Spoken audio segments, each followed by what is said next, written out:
Here we go. This meeting is being recorded. All right, welcome to today's episode of Firefighting Fridays.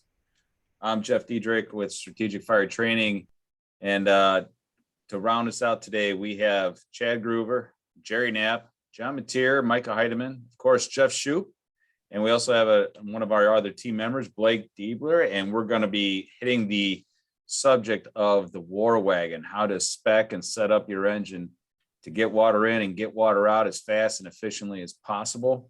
We've got some examples of engines that are set up to do so and some examples that aren't set up to do so. So if you're watching this webcast, you'll be able to see some of the pictures. We'll do our best to describe what we're seeing and why we think that these things work best according to our experiences. So Jeff, do you want to take us down a little bit of memory lane here, talking about the beginnings of setting up an engine and Sure. and what it was really supposed to be from the beginning? Yeah, okay. All right. So I don't know if the term exists. I know it does in my vocabulary, and I always try to put it out there for many of you folks and, of course, the guys on the team here. And that is the term, the triple combination apparatus. The triple combination apparatus refers to your standard pumping fire engine, okay? Hose, pumps, water. Those are the three things that make up the engine as we're supposed to know it. And so what we've seen over time is an evolutionary process of where, and I'm not going to go back to horse-drawn buggies or anything like that, okay? But let's go back to the 30s and the 40s and so forth. And when you take a look at the apparatus that the American Fire Service had back then, it's interesting. Like I said, the evolutionary process, you know, it's kind of funny. I was telling the guys before we started tonight, a couple of you guys, I says, you know, a lot of things that, you know, today people say, oh, we got to have this because this meets this standard or this meets this protection level for the guys and things like that. Interesting thing is, I've got this book right here. It's been part of my library, you know, for, oh my God, I can't think of how long. American Fire Apparatus, 1900 to 1975. Okay, put together by Walt McCall years ago. You want to see the evolutionary process of fire apparatus, you go to this book right here, and he chronicles all this stuff, the manufacturers, when it was done, the departments that had these engines. And where I'm going with this is that a lot of the stuff that we see now that I just mentioned, oh, hey, we got to have it because it's all for this and that and so forth, it's already been there. Just like four-door cabs. They were around back in the 30s and the 40s, but the fire service kind of moved away from them. Some departments said, no, we're tradition bound because we're going to keep our engines and our trucks without roofs. I was in Pennsylvania years ago in one of those riverfront fire departments outside of Pittsburgh and talking to the firefighters there. No roofs on fire apparatus. The whole idea is that when they turn the corner and the sky's all lit up and they think the guy riding in the officer's seat can look up and see a whole bunch of fire and say, hey, we got a working fire. Well, no shit you do. The whole sky's lit up and everything else. You don't need to have a roof missing to see that. But that's interesting the way that process has gone. So now we see engines today, and I got to say, it probably started sometime in the 80s where many of the engines, this triple combination apparatus, have gone by the wayside, and now there's something more of a delivery truck or a tool truck first, and then an engine afterwards. There's a manufacturer out there that's designed a small pump that goes under the cab. And I'm wondering, I'm thinking, what in the hell have we gotten into right there? Because that pump panel means so much when you have that pump panel all lit up. You've got all those gauges. You see where your lines are coming in. You see where your lines are going out. The things that we used to teach and we used to protect as part of our job. How many here are on departments that have been issued hose tags? See, nobody even knows what a hose tag is anymore. And so when you get that was the original accountability tag. Absolutely, it was. You're absolutely right. And what a hose tag was, you were issued that when you were assigned to a company. So whether you're on a big city operation or a mutual aid or automatic aid system, you have a fire, your department responds, they've already got an engine pumping away, it's got a water supply established, and the chief officer running the show says, I need you guys to take a line over here. You would stretch a line from that engine, and one of you would take your hose tag and put it over that hose butt where it goes into the pump panel. Jeff, you hit it right on the head. That was original accountability. And it's just interesting. Those are some of the things that we've gotten away from when you take the pump panel away. And then the other thing is that that pump operator, he's got to be able to read those gauges at a glance, whether it's on a bright sunny afternoon or he's back in an alleyway between two factory buildings and there's no lights and there's a whole bunch of smoke, but he's got to be able to see that and read those gauges easily and quickly. And like I said, some of the engines that are being manufactured now by some of the manufacturers, they've taken that away. Not a good thing for the fire service. Mhm. Another That thing tagging that line, I'd never even heard of that. what's that? Tagging lines? Oh, Yeah. yeah. I'd never even heard. That's actually pretty good of all the accountability things that are out there. You know, when you have multiple lines coming off, at least you know who's who. Exactly. What it was a piece of leather, leather circle, and you had like a brass tag. You had your company's number, like E11, E24, E22, or whoever, or even if you were in a ladder company, because if that engine was supplying a ladder pipe, well, then which line is which? The other thing is, and again, Jeff, that accountability thing was right on. You got 3 lines going into a building by 3 different companies. You got a hose tag on each line. Something happens inside there.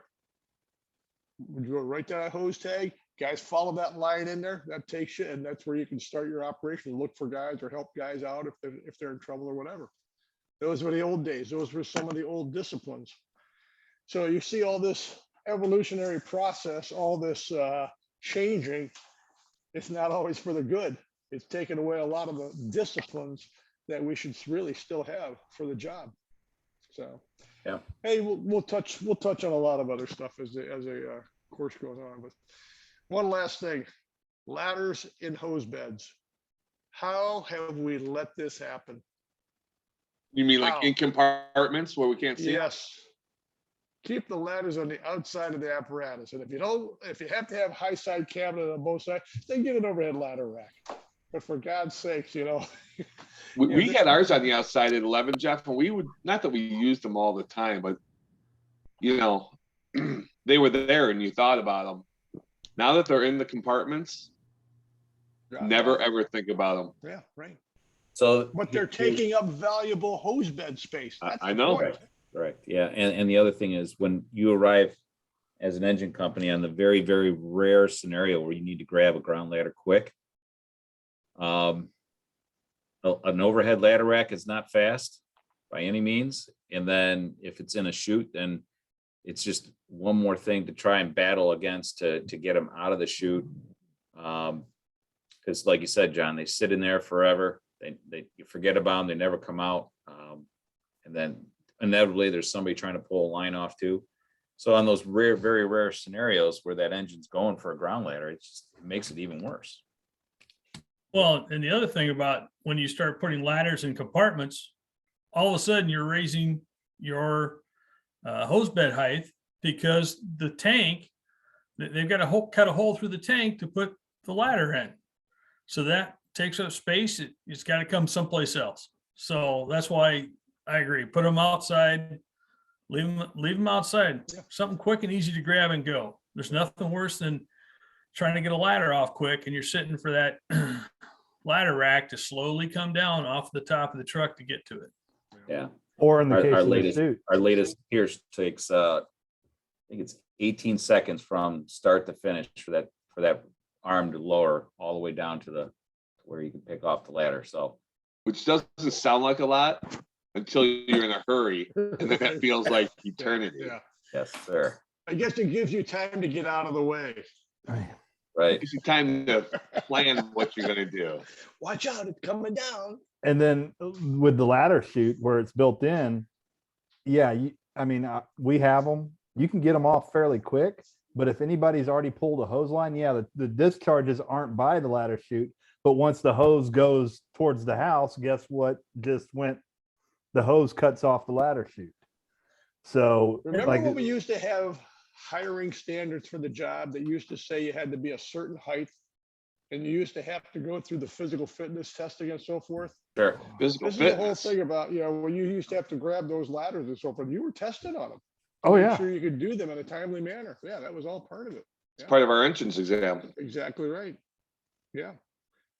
You know, the other The thing idea. with Chad's point is if your second in comes in and parks too close, You now you them can't get off. the ladder out. Well, that's another thing. Right? Or if it's on the ladder rack and you hit the parking brake too close to the curb and it's tree lawn, trees lining up, you can't lower the rack into the tree lawn to get the damn ladders off. So Parked cars, whatever. yeah, Yep. making One of the more things- issues than needs to be. One of the things we learned about the ladders on the side of the rig was it would be better to put the straight ladder on top of the 24. So if you just need that straight ladder, you can take it off and one person can do it. We found there was some of our people that had trouble with that, taking that 24 off of that rack by themselves. Shouldn't be that way, Jeff, but that was what we did. So we switched the position of those ladders. Put that straight ladder on the outside so it was easy to get off. Take a look. Yeah, like that book I put up there, American Fire Apparatus. You take a look at the old triple combination apparatus when they morphed into being quads. Quads was pumps, hose, water tank, and ground ladders. And when you take a look at some of those that were manufactured back then, again, going back to, who was pulling those ladders off, it's like when they show you, Jeff, you got it on the drawing for the new Cleveland engines, the angle of departure where the rear wheels are and the end of the apparatus by the tailboard, okay? That was a clearance thing. When you're pulling ladders out of a chute, and the chute's only so wide and the ladders start to go down, you have a rough time getting them out when you're by yourself, especially. So these are whole things about, we have to do this, we have to do that, we have to carry this much and so forth. And then of course, then we saw the quad go into the quint. And what did that do to our hose beds? What did it do to our water tanks? Now we have a big pedestal in the rear of the apparatus, and we have an NFPA standard for fire apparatus that says we can put a 300-gallon water tank on that apparatus and still have a Class A full-size, honest to gosh, no bullshit pumping fire apparatus. Yep, doesn't make sense. And it has no hose on there to attack the fire because the hose beds are pretty much non-existent. Limited discharges. Confusing disciplines. What as our one mayor said, Jeff, we have one of those squirty things on there, so that works. What do you think? Yes. Which mayor? She's Mayor gone. Jane. Oh,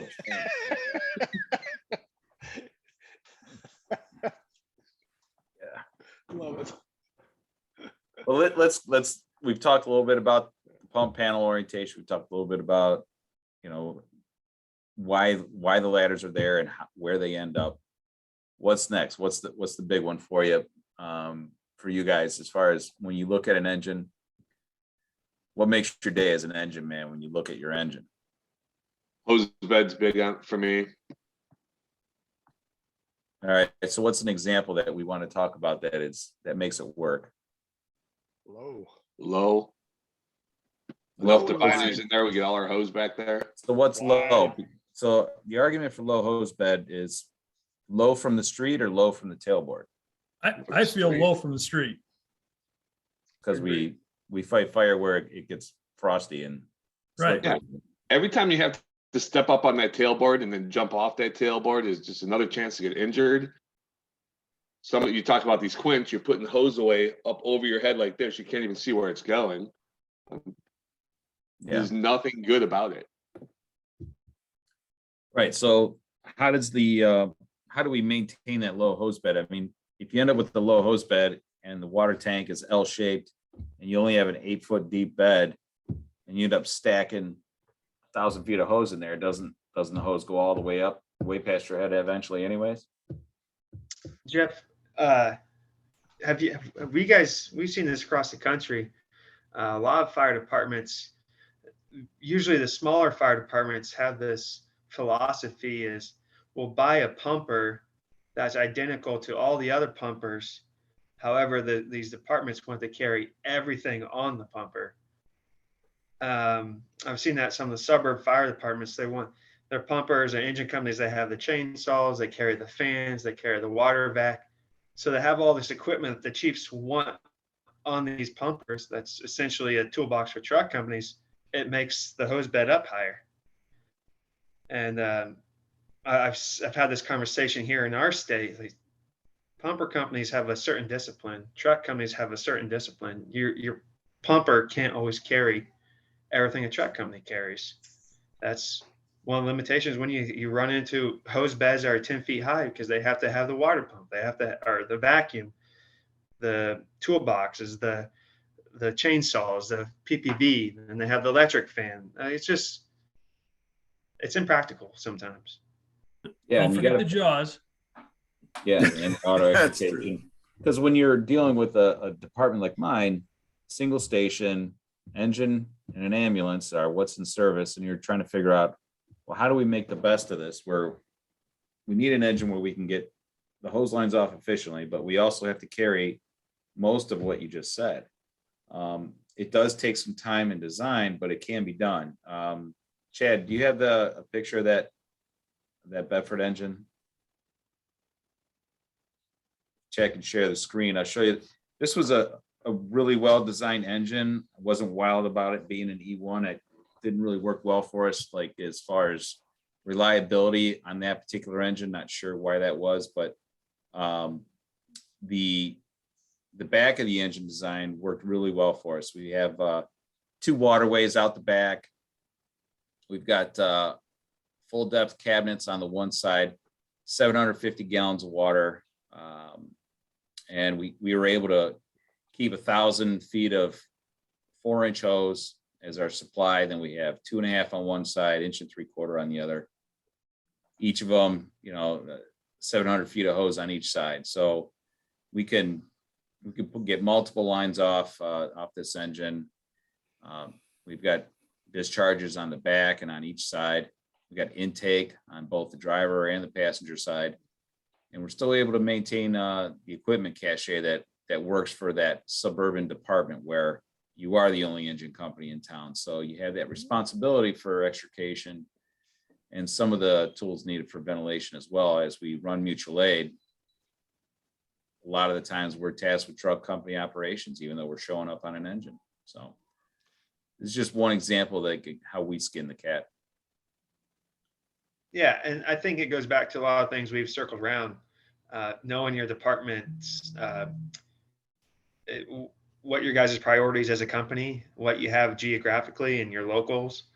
I'm not throwing stones at those departments.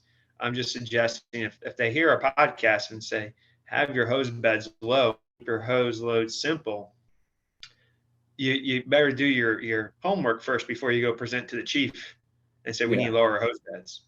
Well, that's a great idea, son. How are we going to do that? We carry all this extra equipment. What's your priorities? Jeff, something I just noticed, and I'm working with it at my department. Those roll-up doors eat up quite a bit of cabinet space. Yeah, they do. And I know that chiefs don't like them because people drive through the bay doors with the doors open. But I mean, I looked on ours and we have the roll-up doors and we don't carry anything, higher than a low compartment, just open door. If we could get everything that we had in there. And I don't know if it's a manufacturer thing, it's a chief thing. And I can't tell you how many times, like Mike was saying, if you need low hose beds, look, you don't have control, unless you're on the spec committee.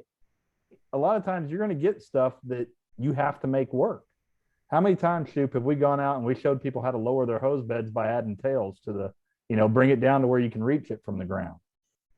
And you just have to find what you have and find a way to make it work. You can do simple, even with a. Okay, let's go back to it.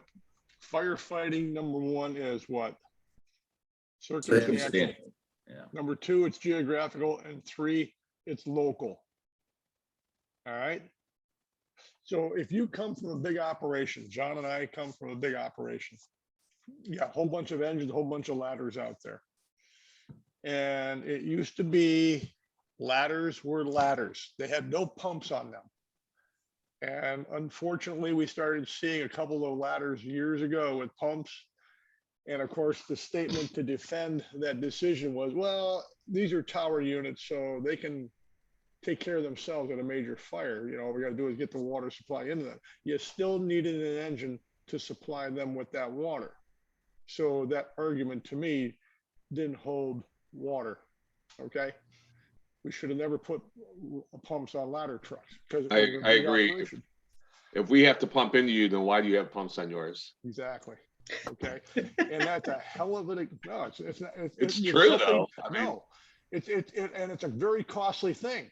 And the joke back home here has been the water that's in those pumps, when that truck is delivered and put in service, is the same water that's going to be in it 12 years or 10 years later when it's taken out of service, because we don't operate like that. So it's a very costly mistake that should be looked at, because you guys are talking about making an engine in your cases to be able to carry all these tools and so forth, because you might operate differently. So you go to one of your regional or mutual aid fire calls, they want you to do truck work. It's like, and it doesn't mean that you're a truck company, but you've got to find the tools to do it. And so that kind of takes away, like, oh, well, we want to be an engine first. So now you've got that thing in the scene. Well, engine 12 is doing truck work. They're up on the roof for their pulling ceiling. It's like, why are they doing that? So that whole thing about putting everything on one chassis, well, then you're defeating the purpose of an engine is an engine and a truck is a truck. And I want to make this point. Many years ago, I understood that, especially when we had so many volunteer fire companies out there that didn't have enough personnel available to respond. They'd have to call for mutual aid from a neighboring community, and it would take them a while because they were generally volunteers responding from work or home, the same thing. And they would respond with their tool truck. Well, we don't see that anymore. The fire service has changed. It's local now, where we have somebody in those firehouses all the time. So why aren't we adopting this thinking that an engine is an engine now? Okay. So when that big accident on the interstate highway comes, we'll get a ladder truck from XYZ community to complement our response.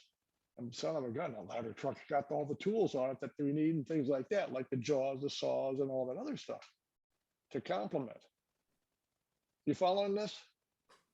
So Yeah. I mean, like I said, that's the whole thing about the arguments back then. They had some justification. I don't think that's the way it should be nowadays. Hey, I live out in the middle of nowhere, 6,000, 6,500 people in 25 square miles. They got 4 or 5 guys in that firehouse all the time now. And you've got my guys at every firehouse around here.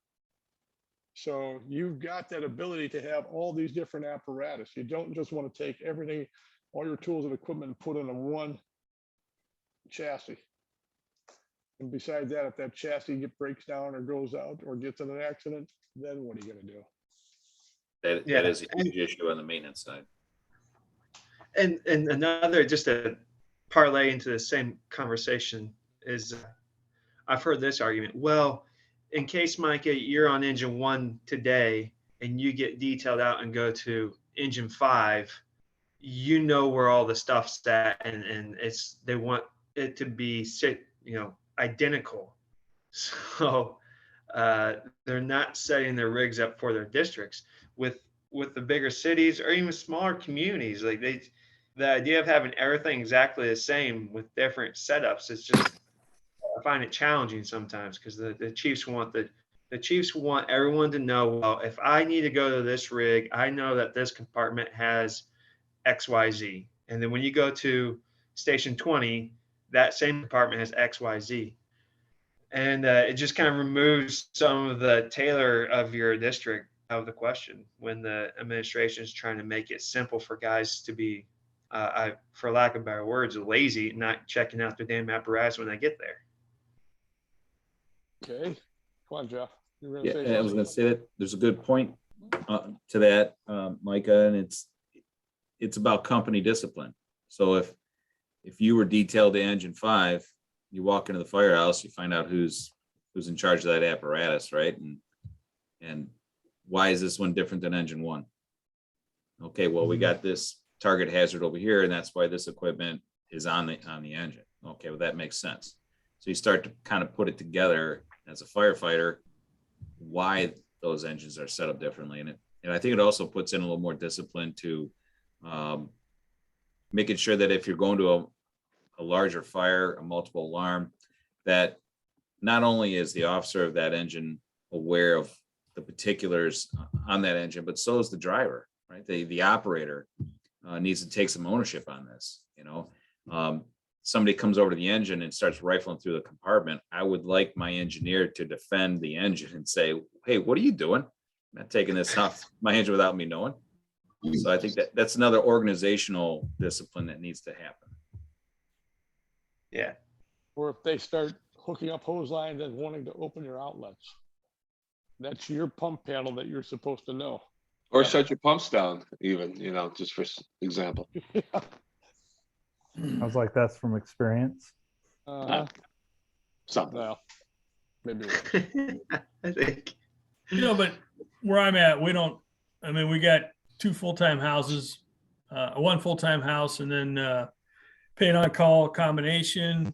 The rest are all paid on calls. So we don't have people in the majority of the stations. In our county, we're all paid on call.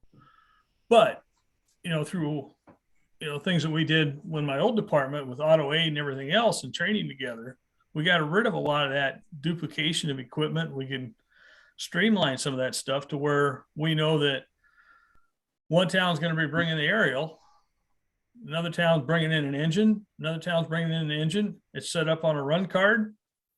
Tones drop, and middle of the week you got 35 guys at a house fire at 2:30 in the afternoon.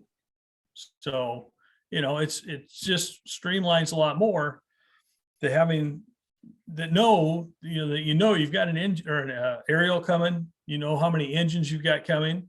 If it's out in the county, you're going to be running some tankers to you. So that helps the IC at that position know what's going on. And most of those engineers took care of their trucks. They knew where everything was, and they made sure that if you needed a hose line, grab that one, put it here, and I'll charge it. Because our second engineer would come in and fill in behind. But sometimes that's rather hard to do when we want to do everything by ourselves. And, I'm not a big fan of the toolbox. And where I'm at now, we've got 2 engines that are rescue engines. One is a necessity because we run on the northern part of the district, all the JAWS calls and rescue operations. So, that one was a good choice for us. But, the other side is do you always need to buy a rescue engine, especially if you have a rescue already in the station. Get it down to what it's needed to do, which is engine company work, putting water on the fire efficiently and quick. I agree. And if we could switch gears a little bit, let's talk about the setups for that pump, intakes and discharges. What is the preference that you guys see? I personally like to have those intakes on both sides of the pump. It drives me nuts when I see a cap on the side of a pump. It just, to me, it makes no sense at all to limit your ability to get water in.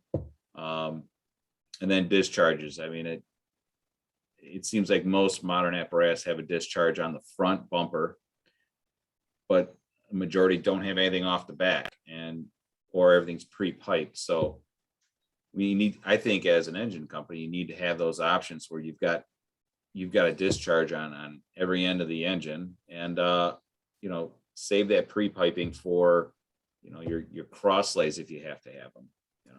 I think our last engine, we had discharges on both sides.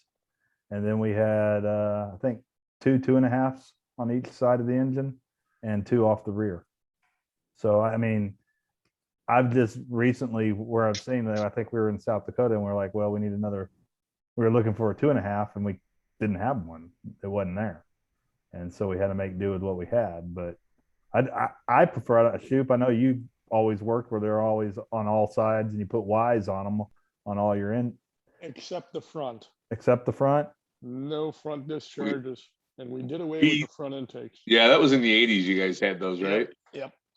But I mean, the perfect engine for me has 2.5s on every side. That's what we have. We have 2 on the drivers, 2 on the officer, and 1 in the rear. We have 2 on the driver, 2 on the officer, 2 in the rear. Yeah. And typically these pumps, correct me if I'm wrong, Blake, I know you've seen these specs a lot more probably. The discharges are really once you get to a certain size pump, the amount of discharges is really setting your gallons per minute max, correct? Correct. But, and sometimes what I've seen is you get to a station or you're looking at an apparatus, you've got a 5-inch or a 6-inch intake, butterfly valve on one side. The other side is set up for sexless connection. It's a 5-inch ball valve or something like that, and 1 2.5-inch intake, usually on the left side. And it drives me nuts because let's get another one on the right side. So if we have to, we can get a 2.5-inch intake on either side. And what I've ran into is there are certain salesmen and certain fire manufacturers that, well, that's a 1,500 gallon per minute pump. You don't need that second 2.5-inch intake. Or you don't need that second 2.5-inch outlet on that right side because you've got your pre-connects already hooked up above. So that takes up that need. So, you can set up an engine however you want it set up and look at the number of outlets. Are we always going to use 4 outlets?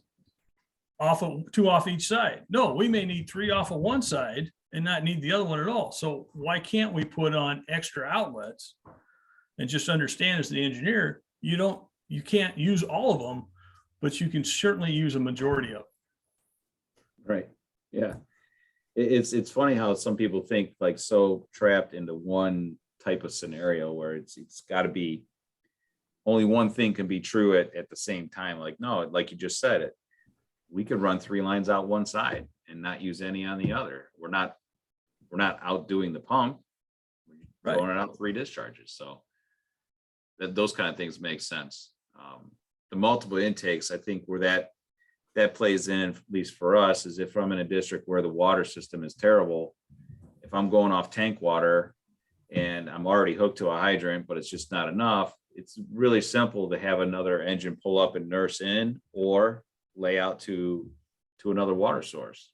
I don't have to mess around with the other intake. It's the water's in from there. I'm gonna go get some more water down the street. Yeah. So, Blake, yeah. you said something that kind of reminded me of a conversation we had last week.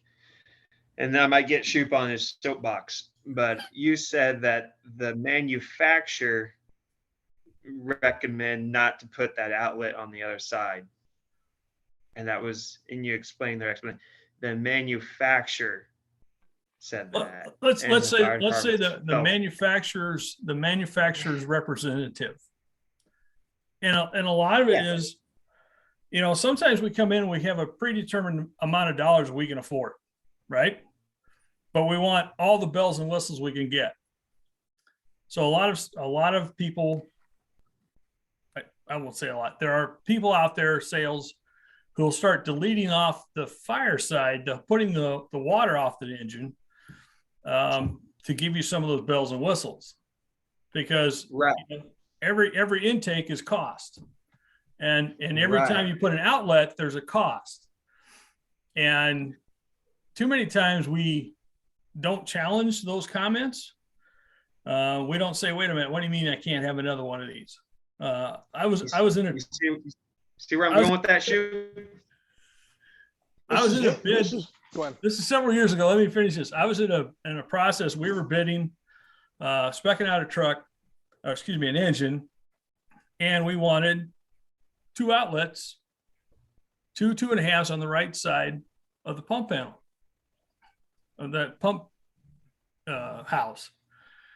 And the salesman said, and now this was a company that swore, we are not the cookie cutter trucks. We build whatever you want. We are a custom manufacturer. The minute I said that's what we wanted, all of a sudden the price jumped $15,000. And I asked why. Well, you've got the more piping. It's a stainless steel pipe, a stainless steel outlet, and all this extra cost. Well, at that time, the manufacturer was buying pumps from a company that would, if you bought the stainless steel pump, you got stainless steel free and stainless steel valves free. So I called him on it. Guess what? All of a sudden we had that extra outlet and no cost to the spec. So those are the things that get frustrating with me. I mean, I've been lucky enough to be on a few truck committees when we were doing specs, and just listening to different salesmen through different manufacturers and their outlets, or their what they can do and can't do. It's kind of funny. I was back home at a department. On the way out to South Dakota, I stopped, and they just got a brand new engine, and it had no front intake on it, because the manufacturer salesman said, oh, you can't do that because of this or this or this. And I looked at the fire chief and I said, oh, so-and-so manufacturer is going to, or sales company was the one that said that, right? He looked at me kind of funny. He said, how'd you know? I said, because that's their standard line they've been using for the last 20 years.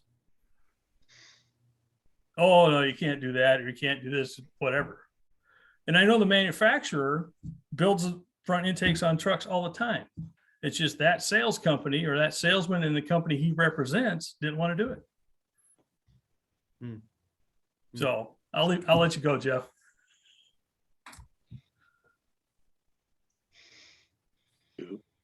Hayden, you want to jump? Yeah.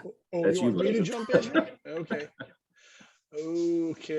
Okay. Well, my thing, again, seen a lot, experienced a lot, worked with a lot, and over the years of running with other fire departments and hearing their stories and things like that. And then this thing about the salesman. Number one, I wanted to jump in there a little while back and said, this is history repeating itself. They're doing this with fire apparatus now versus back in the 70s when it was all about nozzles. The thinking nozzle, the automatic nozzles, the spring-loaded nozzles, the things like that. Yeah. And we did not have, when I say we, I'm talking about the American Fire Service, the firefighters, the fire officers. We weren't quick enough on our feet to tell these people back then about nozzles. Well, how do we prove this, that nozzle is flowing this much and things like that? Because we didn't have flow meters available readily. And we didn't think about putting a pitot in front of a nozzle stream and things like that, especially from a solid bore. So all that got by us. The same thing is happening now with fire trucks. Okay. We've seen trucks with it, or engines with everything, I mean, everything. You talk about the front intake, we had front intakes, and sometimes they worked, sometimes they didn't. Sometimes they were in a collision with another vehicle, and in some cases that jolt, knocked the pump off its mount. So now you got a whole engine out of service. Then of course the other thing about the cross lays in the bumpers, for Christ's sake, what started out what maybe started out as an okay idea, and I say okay, about having a rubbish line there for cars, rubbish, vegetation, things like that, where you could put a limited amount of hose, has morphed into, again, there's that word, an extra hose bed.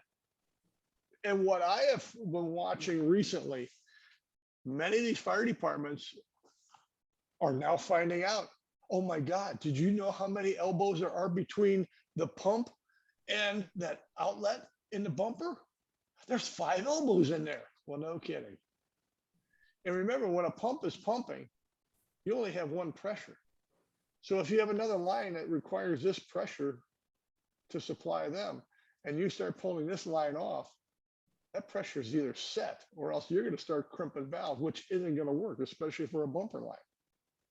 So as the water goes up, like this, and finally makes its way out that nozzle, you're giving your guys a hose line that's, I can't even begin to guess, but I know it's only going to be in 2 digits volume wise. So If I tested a pumper like that, and we found there was 35 pounds of friction loss between the pump and the discharge, not the nozzle, but the bumper discharge. Yep. Unless you measure that, you have no idea how much you're losing, That can be a little problematic, huh, Jerry? Only if you need water. Have you ever checked the size of the plumbing? Because that was another one we run across. Oh, yeah. Was that you had so many elbows coming off the discharge going through, and the piping was only like this big. So I think Jerry, you and Jeff both hit it really good. Is you've got to test these outlets.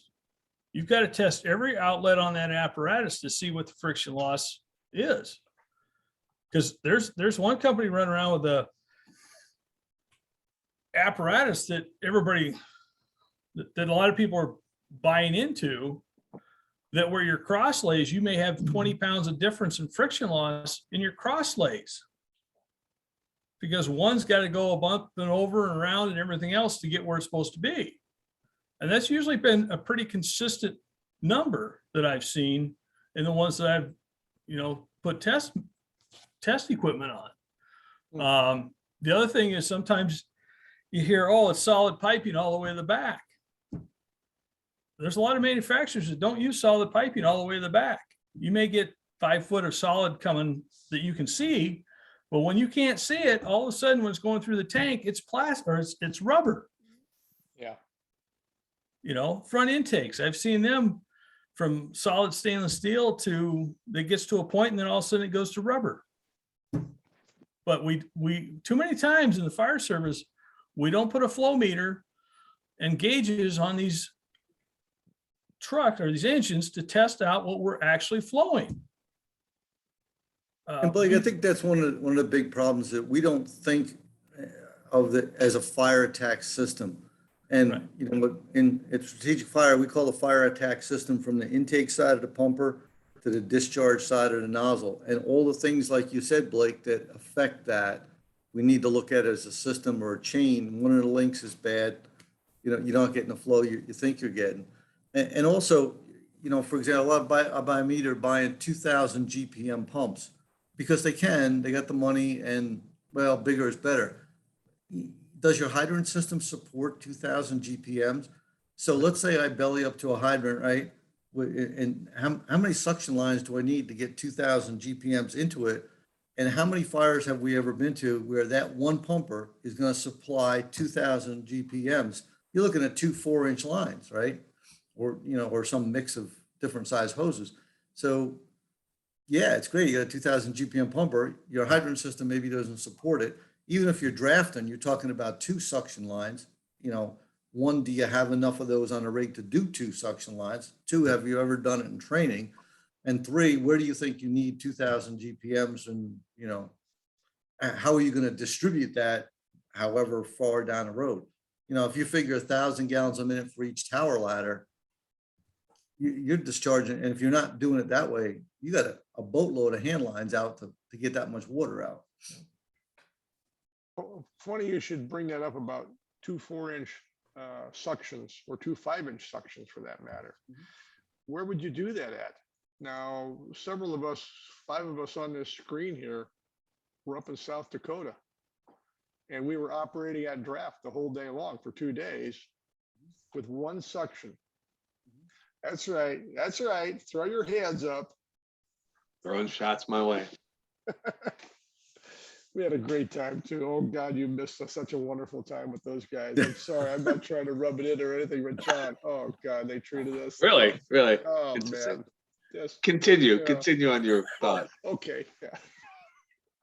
Well, anyway, remember that what we had, that problem, we had an air leak in one of those connections. What was it, second afternoon or whatever? Second morning. Second Yeah. morning. So. And right pulsing there, hose you- lines. You really think you're gonna drop 2 suctions in? Where are you gonna do this at? You know, and you have to have them available. That's another thing about, using one engine with a big pump, where are you gonna get the water to do it? And if you hit it right on. Older communities with older water systems, not gonna do it, not gonna supply it. So there's something else we learned, and I know I've told you guys this story repeatedly, but we have an old mill building in the center of our first 2 area. So we know that the 2 closest hydrants will get 1,700 GPMs out of them. That's what we're going to get. So there's a number of other hydrants we can hit, but what water comes down from, and again, this is looking at the bigger picture, that water district, that area is only going to flow that much water. So the next water district that's supplied from a different tank or a different system is a half a mile away. So we can focus, my point is you focus on this engine and, like Blake says, discharge here, discharge there, and all those details are important. But, we have blinders on, we're only looking at this much of it. And you really, like Jeff says, it's circumstantial. You got to look at the whole circumstance. And Blake, all those things you're talking about are important. But if we just limit our view to this, if the engine's issue, if engine mission is to get water in a fire, it's bigger than this. It's the whole system. Oh, yeah, absolutely. Absolutely. Think about what you just said, Jerry. And again, what today's modern engine has morphed into. You have all the tools at the fire, but the engine doesn't do that great of a job getting that volume moved to the fire especially when you have that major fire. Yeah, a lot of the pumpers we see are set up to get water, but not get water to the fire. Absolutely right. We saw that very clearly over the last few years. Yeah, we've seen it in a lot of places. Or they're great tons, at tons of ways to get water. They can get 12,000 gallons there quickly, but or don't have they a can, plan to get it on the fire. they can get one line off really quick, but what do they do to get a lot of water off that engine quick? But I like to talk about is fire attack in small, medium, large. So small is 1 3/4, 2 inch for 1 or 2 rooms in a house. Medium is a 2.5 for a commercial structure, and large is maybe is a portable deck gun or like 500 or more GPM. So if we can get these guys thinking in small, medium, and large, and like you all just said, being able to deliver that, I think that's kind of the goal to end. That's winning the game right there. I like that analogy, Jerry, and I've heard it from you, years ago, and I kind of applied a different or like an additional thought to that. One is, if you're thinking small, medium, and large, how do you apply that to your first do? Take an automobile dealership, car on fire inside the building during business hours. That's a small fire, right? It's 1 3/4. The building's opened up. It's easy to see. You stretch the line and you put the fire out. Medium would be that same building, but the car's on fire, but the doors are down and maybe there's closing time. And then a big fire would be more like you're showing up and now the fire is through the building on arrival. Now you have a large fire, same building, same original problem, but if you can apply that philosophy, that small, medium, large to your engine company and making sure that you can deliver those 3 types of water efficiently, then I think I like the way you presented that years ago. I've always taken that in as that's perfect way to think about engine company. That spin at the same building, I think, is good too, Jeff. I mean, that's, it's 3 different scenarios in the same building. I think that's important. Yeah. You know, So- we've all been to a number of fires where, 1 3/4 out. So then there's a second one, then there's a third one, then there's a fourth one. And they don't, we don't get the fire. If we'd have started with a 2.5 or a ram or a deck gun, maybe we wouldn't have 8 3/4 at this fire, and then a booster line, of course, you gotta have a booster Sure. line. Shupe, Shupe, you trying to tell us something there? We can't really tell. Yeah. Sign language. What do you got there? Okay, this is our concept for the war wagon. Okay, I think I sent this to each one of you guys some time ago. You did. Okay. So real quick, there's 2 definitions at the top of the first page, and that is the definition is the term taken from medieval times used to describe a heavy horse-drawn wagon with built-up sides and openings for guns and armament for battle with an enemy. Go back to the medieval times and you'll know what we're talking about. The big horses were always dressed in their armor and things like that, and the sides of the wagons were always extra thick and heavy. Then we have our definition for the American Fire Service: an engine which is designed with fireground operational simplicity in mind. An engine apparatus designed for multiple capabilities from light operations to heavy firefighting. Okay, so what we have listed here, the purpose of this concept is to design a firefighting vehicle that is user-friendly and easy to work from. This engine apparatus can provide heavy initial firepower even with crews that do not have adequate staffing available initially. It provides additional fire attack capabilities with subsequent arrival of other firefighting crews. So these are the points that we do, especially when we do our classes out there and we get to the scenarios. You know how we put the students through everything all day long. We got the workstations, we got the show and flow, we got everything that we deal with. And then we get into the scenarios. Everything we do all day long, we employ in the scenarios. So number 1 is a basic engine apparatus which satisfies the 3 main criteria for a triple combination pumping engine. And a pump, which would preferably be 1,500 gallons a minute capacity or larger, hose bed and hose with the requisite diameter, capacity, and nozzles, and a water tank, minimum size of 500 gallons or larger. Number 2, the war wagon, an engine apparatus designed for fireground flexibility, able to arrive and attack fires quickly. Number 2, able to arrive and begin heavy fire attack operations. And number 3 of that category would be able to establish its own water supply and begin fire attack operations with the initial crew. That's the one that we do with 3 people when we do our scenarios. At the end of the day, when we go into scenarios, 3 people on an engine, forward lay, deck gun, 2.5, with those 3 people on that fire truck. Or that engine, I'm sorry. Okay. And that's one of the things that we work on that any engine anywhere should be able to do. And number 3, an engine apparatus designed so that a continuous water supply can be established quickly and easily. Number 1 is able to perform a forward lay from the water source or other pumping apparatus. Number 2, able to begin an initial fire attack operation with water from apparatus water tank while a supply line is being stretched to a water source. Hell, John, we do that in the city all the time.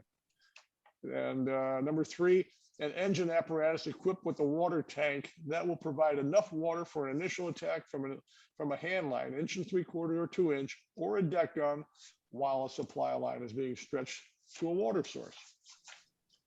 How are we doing so far? I mean, that just speaks to being efficient and practicing to get that pump capacity out.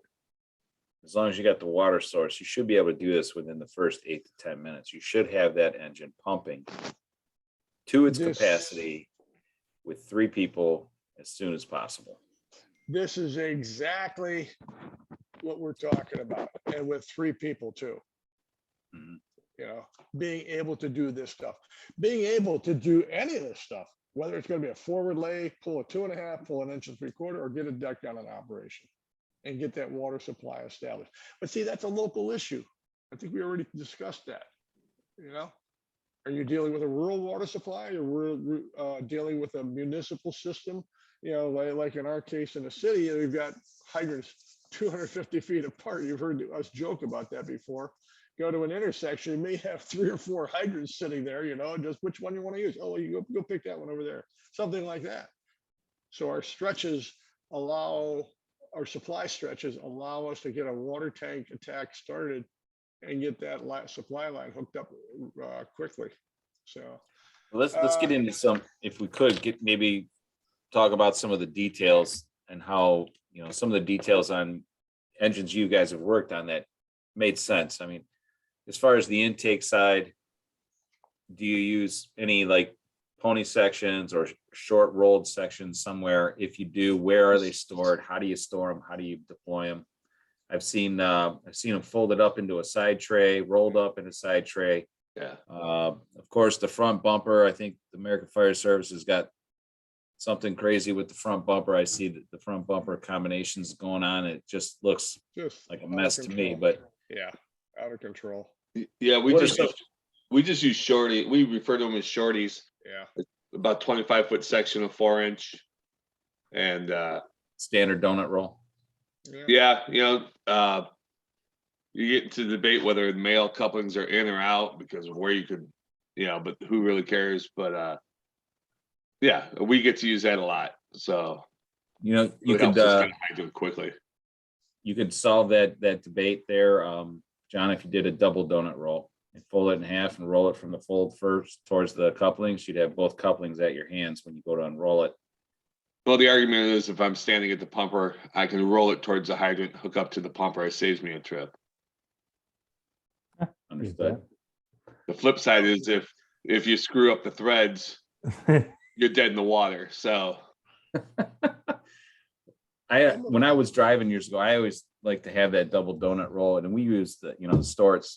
But what I liked about it was I could put that roll right on the ground, right in front of me, and I could connect to the intake, and I can run it right over and connect into the hydrant, and I don't have to worry about it twisting.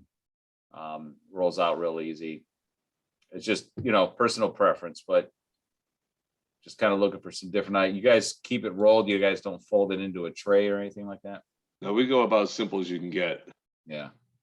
Straight roll. Just roll it up, throw it in there. Yeah. We keep our, to use John's term, shorties.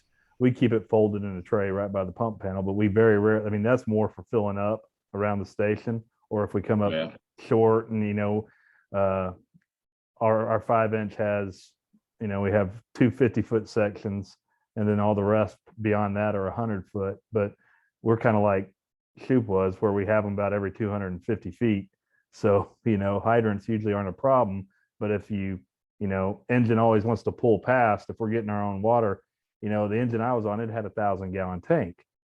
So, you know, a lot of times as close as the engines were, my driver could get, you know, he could hand jack whatever he needed to get there. And so, you know, it's always been kind of a, go ahead. Even with a 500-gallon tank on most fires, I mean, usually the driver can do it himself. Yeah. Well, see, that's that plan that's in place. Whoever is driving that second new engine, that driver or that engineer, operator, whatever you want to call him, it's his job to team up with that initial pump operator. Oh, absolutely. But even if Just that simple. Yeah. even if that second engine is doing ventilation work, Jeff. Thank you. Yeah. Ouch. Thanks. Yeah. No, that was a shot at Shupe. Even if it is, you're supposed to be, you mean I'm supposed to accept that? You a lot of times we would hook up all by ourselves without the second engine. Oh, yeah. You know, before the second engine even got there, we just do the proximity. How about if the first pump operator gets his supply line established, it gets the kinks out of the attack line, and then does ventilation himself? I've seen that, for example. That's an inside joke. Yeah. Yeah. No PPE on either. That could have been bad for someone. Yeah. where are we going with this? You want to talk Yeah. about, Some other pictures? yeah, why don't we? All right, which ones do y'all want to see? Go ahead and surprise us. Oh, Whoa. Well, G-rated. make sure they're fire engines, Jeff. Yeah. make sure they're not the right. one. Make sure they're not the ones John sends me. What? Correct. Make sure they're G-rated. You know, Shupe's been taking this to Well, I'll show PG Shoops or first. a little higher lately. I'll show Shoops first. There you go, Dad. Let her rip. Yep, yep, Best ones yeah. we had right there. That's a war wagon right there. And boy, it was a war wagon in its time. And very simple. As you can see, supply line, 2 inch, 2.5, 1 3/4 inches. 1 3/4 in the far right. And simplicity, once again. You've got a nozzle on each attack hose line. And that's it. You know, the nozzles folded back into those loops that you see on the 1 3/4. 1 3/4 is your basic attack line. Most of the fires you go to, you know, whether it's a structure fire or whatever, most of the time you're going to pull 1 3/4. So that's what those loops are. That's the working length for that 1 3/4 line. Look at those 2.5. ladders. What's that? So look how pretty those ladders look. How about that? Ladders on the outside of the hose bed. See, this is low and wide. You know, I was just driving one of those today, Jeff. What's that? I was just driving one of those today. They were the best and they still are for I agree. firefighting. Yeah, absolutely. So, but it's a very simple plan. And that's it. Yeah, it's I think it's a 500-gallon water tank on those engines. We had like, I think 12 of those engines come in with the same design and so forth. So standardization was the key. And as for the amount of 4-inch hose, that was 4-inch hose, by the way. And all the engines in the department run 4-inch supply line, which for our situation, I look back and I think the guys back then, the officers making the call, did a smart thing going for 4-inch hose. Again, we talk about the close proximity of hydrants. The water system that we have, you have 4 people on an engine, okay? So you get that 4-inch line coming in there, maybe it's a 300-foot stretch. That would be considered for us, you know, probably starting to get into that long stretch range. But nevertheless, you know, you got the water to lay multiple attack hose lines. Well, there's your choices and so forth. So, All right. pretty simple. Before we leave that, I think Jeff's point is very important that, you know, they could have picked 5 or 6-inch supply line, Right. you know, because intuitively you'd think, oh, 4 is good, 5 is going to give us more water, 6 is going to give us more water, which is true. But if you think about the situation and the circumstances there in Cleveland, that was the best for them. You know, there's not 20 guys on the engine. Their hydrants are close, and that's the right selection. So my point is the good idea fairy who says, well, 4 is good, 5 is better. Yeah. It is in terms of water flow, but not in terms of running that system. You're right. How many feet of large diameter did you have there, Shupe? 700. I was counting. Six 100 footers. And then the 250s, and I think the 25, right, John? 250s in the hose bed, and then 25s in each well. Yeah. I couldn't see, but I was counting it out. I figured it out around 650, but there may be a fold I missed there. Yeah. Well, they were back when I took this picture, you see that plastic LDH on top there? Yeah, at the green stuff. Yeah, it's lightweight, but I got to tell you, you know, we were all skeptical at first, typical of firemen, you know, oh God, they're bringing something new in here. It's not going to work. Well, you know what? The stuff has worked pretty good. Yeah. I don't know if they still got it, John, do they? Yeah, that's what most of our shorties are made out of. Okay. I don't think you can say that, John. We use that snap tight rubber hose exclusively for our LDH. Have forever.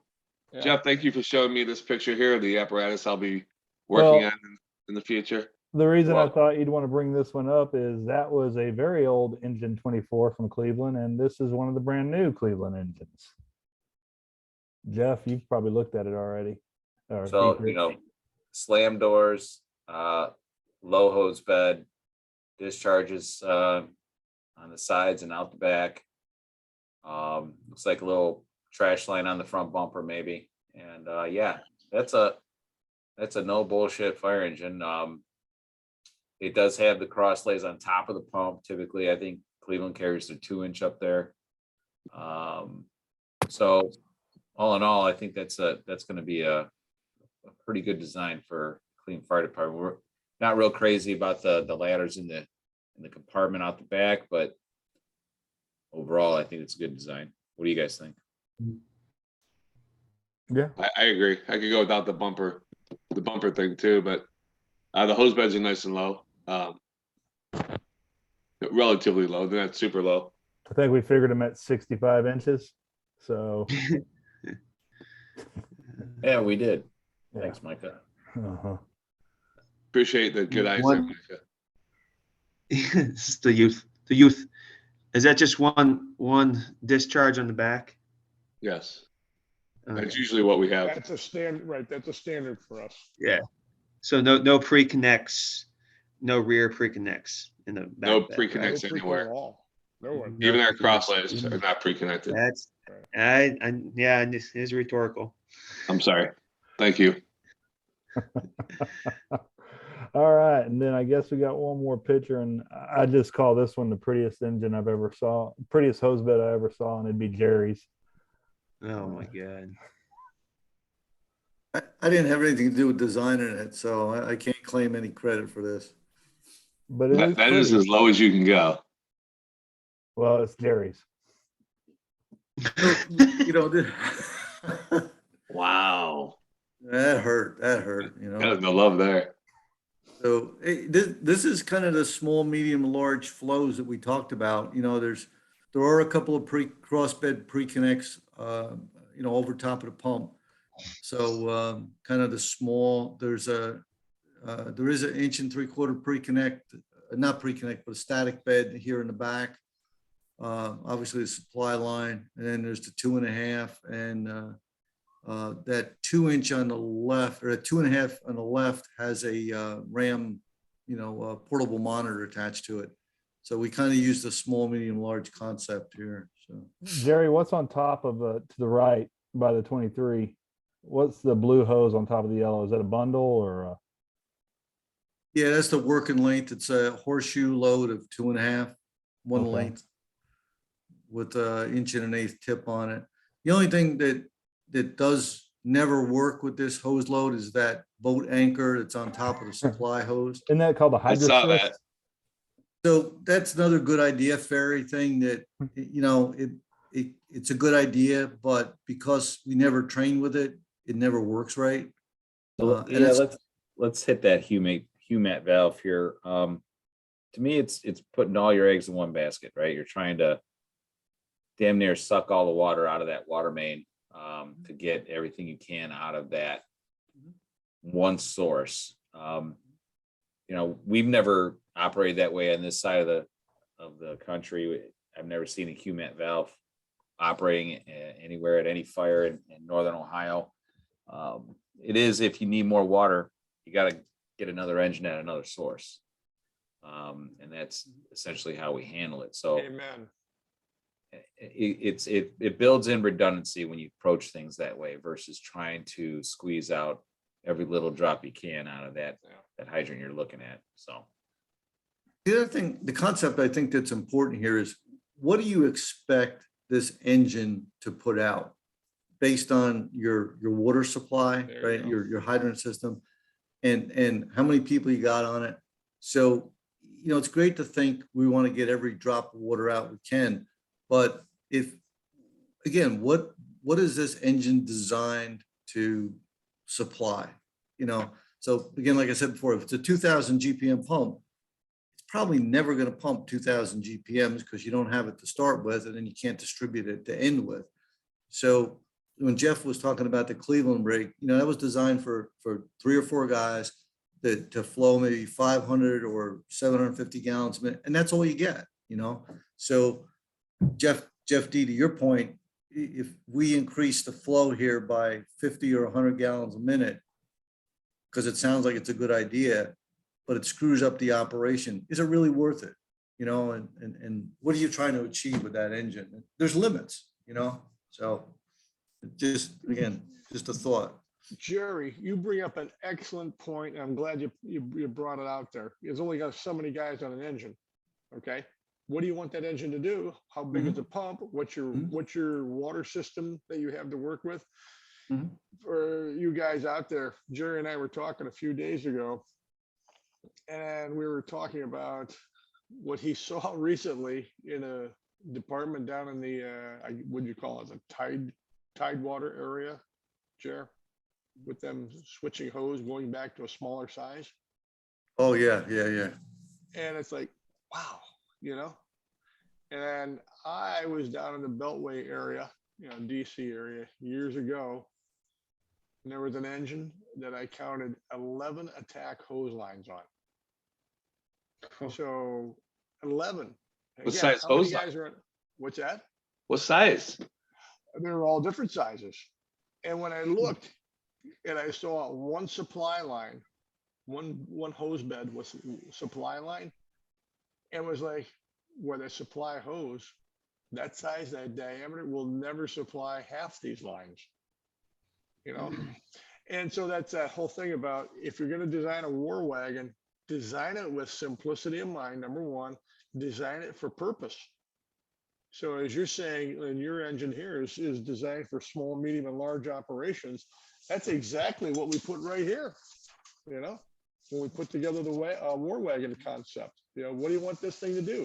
We can go small if we have to, or we can go big right off the bat with 3 people. But my God, this was crazy. I mean, God Almighty.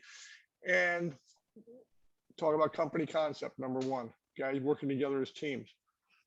When everybody gets his own attack line, then you're not practicing company concept. This guy's going here, this guy's going there. I'm taking mine upstairs, you know, and you guys help me with this one. Stuff like that is what it breaks down to. And the size of the hose being reduced so one guy can handle it comfortably now. That's one of those engine company tips that if one guy's handling it, you're probably not pumping it right. You're not getting the right volume or a good volume. I think that's number 22. Something like, it's close to that. Yeah. Yeah, we started off the discussion with about designing the engine and putting too much stuff on it. And I just want to tell you a quick story. I call them do everything trucks, and it could be a truck or an engine or a rescue or whatever you want to call it, but you know, a fire apparatus. So we rolled up on a tower ladder, a quint, to this small basement fire. And so there was smoke coming out the front door. It was a high ranch. So I stretched the pre-connect. At the guy's porch, it's a high ranch. So I'm looking down in the basement. I can see a little bit of fire, a little bit of smoke coming up. I'm waiting for water. I'm waiting for water, waiting for water. We never get water. So the lieutenant's with me. Finally, I get PO and I send him back to trace the line and see if there's kinks or why we're not getting water. So he comes back and he mumbles something, right? So now the fire's coming up the stairs, right? So I'm watching this guy's house burn right before my very eyes with 1 3/4 in my hand. So a little more time goes by, fires up in the second floor, right? And I still don't have water, and the door's open, and I am literally on this guy's welcome mat. So come to find out that the driver of that do everything quint tower ladder was busy putting the ladder up, putting the outriggers down, and putting the ladder up for this basement fire. That when I look back on it, if I'd have taken the can, I could have got it with the can. And this situation got so much worse. Guys went in, you know, because firemen being firemen, these guys had to make a search above the fire, which was ridiculous, and almost got caught in a flashover because we still didn't have water. But that driver, he was driving what he perceived as the truck company, so he was doing truck company stuff for the basement fire, and we lost this guy's house. So this idea, this do everything truck, you got to make sure you're doing the right thing with the right stuff that's on that rig. And do you have enough manpower? Like Jeff says, with 11 pre-connect or 11, you know, discharges, or 11 guys on that truck to stretch it all. So it goes back to what's your realistic, what do you want that rig to really do? And it can't do everything. So if you're designing it to do everything, you're probably barking up the wrong tree. Pumper, engine rescue, whatever the hell you want to talk about, but it's just crazy. We've seen stuff like that in Cleveland, Jeff, and no one will ever address what is their role, right? They make a new apparatus and they just never address or train as to what their role should be. Like when we had a task force, what was their job? Were they a squad or were they an engine? Or were they both? Yeah, our chief just stopped the manufacture of all quints and went to dry trucks. So we had the same problem. It's a 4-man, they're designed as a 4-man truck company, but you give a fireman an opportunity to pull a hose and fight fire attack and do a search and ventilate the building because we're competitive type A people. Well, by God, we're going to do it. So my officer got his little hand slapped. Yeah. And, by God, we're getting away from the quit and going to a dry truck. Oh, good for you guys. I mean, there is a lot of good things happening in the fire service, just like that all around the country too. I mean, there's a lot of places that are doing it the way they should for where they serve. And a lot of that has to do with maybe they're in close proximity to a busy urban department where they have not fallen into these traps. And then there's some examples where the suburbs are looking at the urban communities going, you guys used to do it right, and that's how we're doing it now. And it's coming full circle. There's a little suburb close to Jeff there it sounds like they're ordering a tiller, with no pump on it. And it's a bedroom suburban community with a freeway response, and they figured out they could use the storage capability of a tiller to make their department better. And that would have been that is unheard of. It's something that you just wouldn't expect. But again, as people are paying attention to the fire service and are paying attention to what's around them, we have been doing it right. We've been doing it wrong too, but there's examples they could point to like that makes sense. Hooray. Blake, you want to jump in? I look back in my time with fire service and where I'm at now.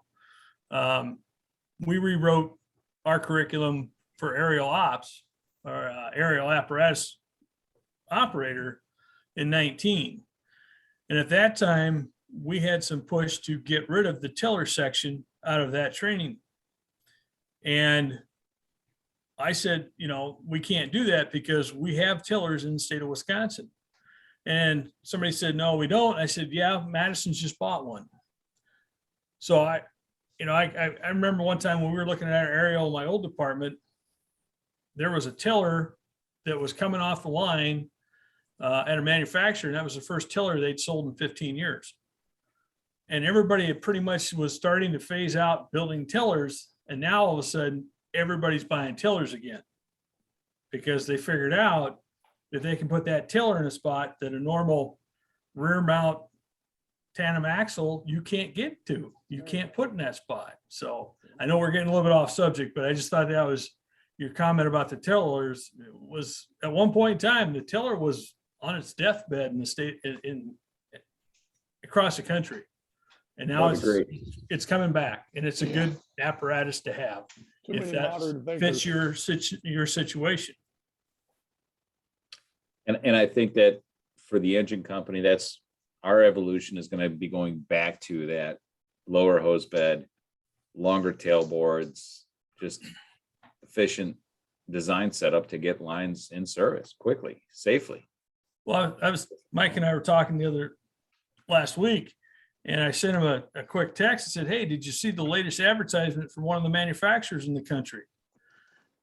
Huge layout of all their low hose beds and all their options that they've got. And I just thought that was kind of funny. We were talking about this and all of a sudden now one of the major manufacturers is now pushing. So Blake, before we go on to the next subject, I want to ask you, is it true when you design an apparatus, because I hear this from administration and then the white shirts say this, well, we can't do that because it's against NFPA compliancy. Is it true that chiefs sign off, voiding this NFPA compliance? We'll avoid this one, we'll keep this one in the final design of the apparatus. Is that true? Oh, yeah, absolutely. I mean, right Okay. now, the big push that we're seeing on anybody that's running interstate, protection on the interstate, where the speed limit's 70, 75 miles an hour. All right. Your engines, what's its top speed? NFPA. It's 68, 70 miles an hour, top speed. I think it's actually 68 right now. Tenders is like 62. Aerials is 60. So how are we going to put those on the interstate? We're now causing more of a traffic issue. So a lot of chiefs are signing off saying, yep, we understand that this exemption, we're telling you not to put the governors on these engines or on this tower, or on this tender, because we need the speed. So Okay. it's there. Yeah, you can do it. Yeah, I just want to make sure for all those people who've tried to make suggestions who got stopped at the front door of the chief office because the chief said that's against NPA compliance. Well, and it is there could be some repercussions, but here again, NFPA, is it law or is it a standard? Is it a best practice? We follow it when it suits us. NFPA is not a law. Okay, unless your state adopts it, it's not a law. It's a best practice or a standard by a committee. A standard. Yeah, it's a standard. And last thing, I just want to be real quick. Not all fire apparatus have to come with the neat chrome and the gold letters. You can opt that stuff out and actually save the money there, right? What was that you were saying? Well, yeah, you don't have to have chrome everywhere, and you don't have to have all the gold leaf. Yeah. Okay. Just want to make sure that's clear. You don't have to have a parade looking, magazine looking apparatus, because there's some departments that fall into that scheme of saying we want the best looking apparatus, and they don't make they don't design them. It has nothing to do with the efficiency of how that engine operates. Yeah. So save the money, spend it in other areas that are more priority. I always wanted the heavy duty steel channel C-channel front bumper when I was running the engine, because somebody got in my way or something, I hit something or bumped something. I didn't destroy the front bumper. All we had to do was repaint it. Sounds familiar. Yeah. Practical. Very practical. Very practical on the rear end too. If you're on the highway, things get hit a lot. Yeah, for sure.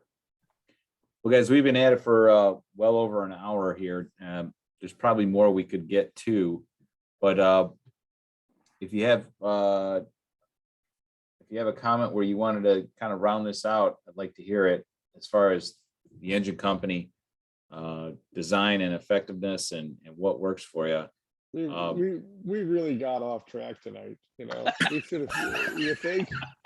My God, Have we ever stayed on track? I'm sorry, but I'll say something real quick. Hose beds. When we go into a place and we look at their hose beds, and occasionally we've pulled the measuring tape out, trying to reconstruct the hose beds of some departments. And I got a cramp in my leg here. But anyways, you should have your hose loads at least 3 folds wide. And whether it's 8 foot deep or 10 foot deep hose bed, that helps to give you an idea of how much hose you can handle in each of those beds. Years ago, we were out in LA. Jerry, you were out there. And I saw those LA engines, and they had crosslays on those engines, but they were at 3 crosslays on the LA City engines. And they were at least 3 folds wide on each one. And the hose was just piled right in there. And I thought, oh my God, that makes so much sense. So much simplicity. So that's one of the things when you're building a war wagon spec, You know, don't listen to the manufacturers. You know, you guys have made a lot of great points about the salesman coming in tonight, or tonight you've made a bunch of great points about salesmen coming in and saying, oh no, we can't do that, or this is going to cost you money. Well, when he says it's going to cost you 15,000 and you find out that no, that's a nothing cost and you're just trying to gouge, you tell the guy to hit the door. Go. Okay. We're trying to put together a war wagon here for firefighting in our community, so forth. So make them build your fire truck, not you let them tell you what they're going to send you. So you can, by the way, look, so I'll close with saying, yeah, years ago, I was doing some work over in Eastern Ohio, and this one department I had spent a lot of time with, they had one engine, we called it Battling Betsy. They had supply line coming out the rear and two separate 2.5-inch attack hose beds. Over the pump panel, they had 3 of those cross lays that we were just talking about. I'm thinking, oh my God, this looks so common sense. So much common sense right here. Just a very simple design. And that was it. So small department too. That's what was crazy about them. So it can be done no matter what kind of department, what size your department is or whatever. Okay, that's it for me. All right, great. Simplicity, efficiency, aggressiveness. It's all, Yep. it all plays in. All right, guys. Well, thanks for chiming in tonight and giving us your thoughts on the war wagon and setting up the engine for success. Thank Can you, I add everybody. one? Can I Go add ahead, Blake. one real quick thing? Yeah, For simplicity, for ease of operations, get rid of the computerized governor systems on your pump panels and go back to the old pressure relief valves. Yes. It operates a whole lot easier, and you got to train on it, but it's a lot more dependable. Out there at South Dakota, we had an issue with that.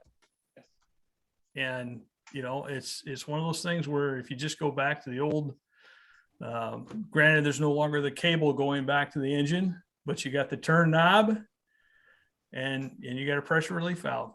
Set That's your it. pressure relief valve and away you go. It's just that simple. Yep. Very good. Thank you. On that. yeah, love that. All right, gents, have a great night, and we'll check in with you next month. Firefighting Fridays with Strategic Fire Training.